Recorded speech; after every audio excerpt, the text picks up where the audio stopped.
So let's talk about how Kant will think on the subject, because if the identity works with the contradiction principle, everything has an extension, anything has no extension. How works the subject, the psychological subject, the self, in the Kantian philosophy? When I say the self, I say the soul, the substance. We can use different words, right? How work this? First thing, the subject is what rests when you take off the predicate, right? So when you take off the predicates, you will see the limits, and the subject is self-explained, right? When you take off the predicate, what rests, what remains is the subject. So the first thing in a theory of knowledge, because what Kant is doing is like gnoseology, how it's possible, the knowledge, right? The understanding.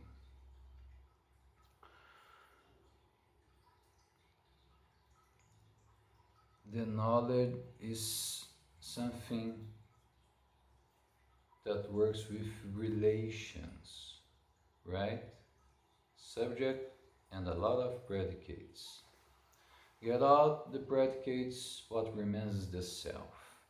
But it's not possible to know what is the self, what is the soul, what is the psychological self. It's not possible to know. Only is possible you know that exists, because there is no experience in a being that is not living, right? And knowledge is the result of a process that uses experience. Without experience, there's no knowledge.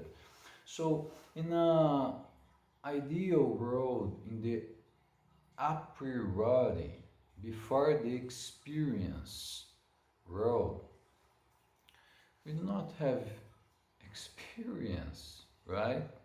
So it's impossible, the knowledge.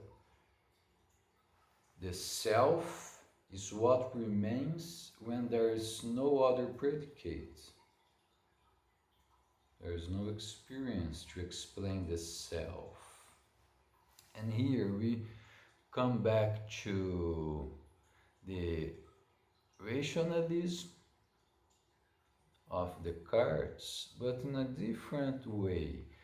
Kant will say the rationalism of Descartes is concerned the external world, right? The material world. And Kant also will say, in my perspective, in my rationalism, or in any perspective, the rationalism is also concerning inside the being, where there's no experience, right? So it's a transcendental rationalism.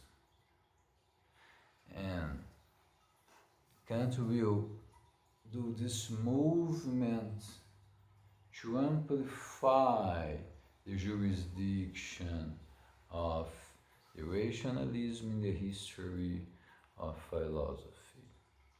Of course, in the history of philosophy, because philosophically, the rationalism, the idealism, right, demands what? Demands that there's the perpetual, the infinite, the not changing of the things, the form, the ideal. And when we come back to the ancient philosophy, with Parmenides, that is considered the father of metaphysics, it is possible to understanding the dialogues of Plato, because we know Parmenides by other thinkers like Plato, and we will see that even the movement cannot exist in the idealism, in the rationalism, right? So, in our introduction to the philosophical way, where we are now, we are in a situation that, by one side, we show the empirism, right? The asceticism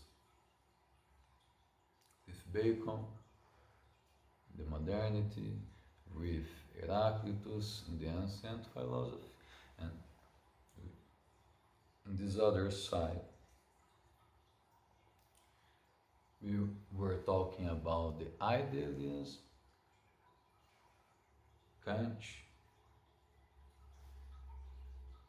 Parmenides, right? Between these two, Descartes. So, in the ancient philosophy, Parmenides and the Plato's works. In the modern philosophy, Descartes and a development with Kant. So, what is our vision now? Our vision is, in an ontology perspective, the beings divided since the ancient philosophy in an ideal world, a formal world, and a sensitive world, a not perfect world, right? Also, there's a division in the process to acquire knowledge among the subject and among the object, right? And Kant will bring us a new idea. Also, there is a division inside the subject, right? In a pure reason, theoretical reason, and even when we think in judgment, in an analytical judgment that brings the contradiction principle and the idea, the notion of identity in Kant, we can saw that the being is divided. It's possible think a contradiction, and our reason think in contradictions, right? It's perfect possible you defend arguments that the space is limited, finite, or that the space is infinite.